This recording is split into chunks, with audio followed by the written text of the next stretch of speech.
प्रणाम, नमस्कार। आज हम आपको अनंत चतुर्दशी की कथा सुनाने जा रहे हैं। यह कथा एक ऐसी कथा है जो अनंत अनंत पुण्य देने वाली है। तो शुरू करते हैं। एक बार महाराज युधिष्ठिर ने राजसूय यज्ञ किया। यज्ञ मंडप का निर्माण सुंदर तो था ही, अद्भुत भी था। उसमें स्थल में जल और जल में स्थल की भ्रांति होती थी।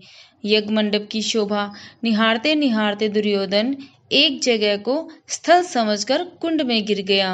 द्रौपदी ने उसका उपहास उड़ाते हुए कहा कि अंधे की संतान भी अंधी होती है। यह बात दुर्योधन के हृदय में बाण की तरह चुभ गई। कुछ दिनों बाद इसका बदला लेने के लिए पांडवों को हस्तिनापुर बुलाकर धृतकीड़ा में छल से परास्त किया गया। परास्त होकर पांडवों को 12 वर्ष का वनवास भोगना पड़ा। वन में रहते हुए पांडवों को अनेक कष्टों को सहना पड़ा।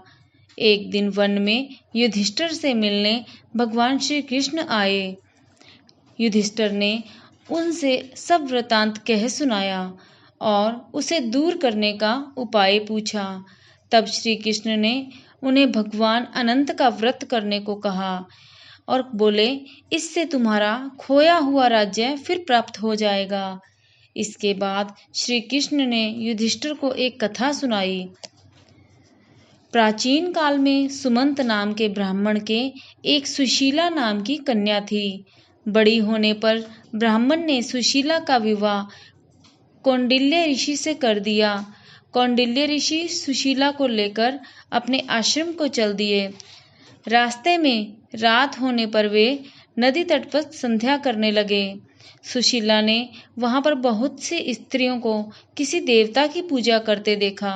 सुशीला के पूछने पर उन्होंने विधि पूर्वक अनंत व्रत की महत्ता समझा दी। सुशीला ने वहीं उस व्रत का अनुष्ठान करके 14 गांठों वाला डोरा हाथ में बांध लिया और अपने पति के पास आ गई। कौंडिल्य ऋषि ने सुशीला से हाथ में बंधे धागे के बारे में पूछा तो उसने सारी बातें समझा दी। कौंडिल्य सुशीला की बातों से अप्रसन्न हो गए तथा उसके हाथ में बंधे डोरे को अग्नि में डाल दिया। वह अनंत भगवान का अपमान था। कौंडिल्य ऋषि की सुख संपत्ति नष्ट हो गई। सुशीला ने इसका कारण डोरे की जलने की बात दोहराई। पश्चाताप करते हुए ऋषि भगवान अनंत की खोज में वन में चले गए। जब वे भटकते भटकते निराश होकर गिर पड़े और बेहोश हो गए तो भगवान अनंत दर्शन देकर बोले, हे कौंडिल्य, मेरे अपमान के कारण ही तुम्हारे ऊपर इन मुसीबतों का पहाड़ टूटा है।